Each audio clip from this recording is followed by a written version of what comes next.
Nandito po kami ngayon sa Lubo, Batangas. Yung lugar na binabalik-balikan ng grupo namin.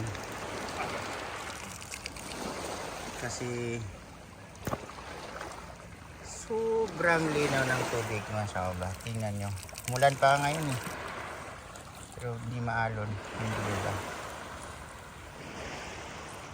Tapos yung bato, kahit hindi ka magsinelas, hindi masakit. Mura rin ang rate dito ang masa. Si Ash. Ay Ash, ano masabi mo Ash?